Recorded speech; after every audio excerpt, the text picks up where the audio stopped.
రాయ్ ఎవర్రా నువ్వు డైరెక్ట్ ఇంట్లోకి వచ్చేస్తున్నావు, బయటకు నడువు. హే బావా, బాగున్నావా? బాగున్నా పావని, నువ్వు బాగున్నావా? బాగున్నాను బావా. పిన్ని చెప్పిన తింగరిది ఇదేనా? మా పిన్ని నన్ను తింగదని చెప్పిందా? మీ పిన్ని కాదు, మా పిన్ని. లీడెవడు ఈడి పిన్ని ఎవరు పావని? అదేనే మొన్న మన ఇంటికి వచ్చింది చూడు ఒక అత్త. జయా ఎవరు? ఆ గయ్యాలెత్త కొడుక ఈడు?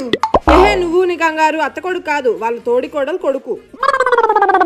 ఏంటి వీళ్ళ ఫ్యామిలీ మొత్తం ఇలాగే తేడాగా ఉంటారా ఏంటి? ఏ తేడా గిడా అనుకో, గోప గుయ్యి అంటది. ఎట్లానైనా గోప గుయ్యి అంటమంటే? వస్తే సుబ్బలక్ష్మి, ఇంటికి వచ్చిన చుట్టాలని కూడా వదలవా? నువ్వు కూర్చో. ఓకే బావా, నువ్వు లోపలికి వెళ్ళి బావా. అమ్మో ఇది తింగరదున్నట్టుంది, నాకెందుకు?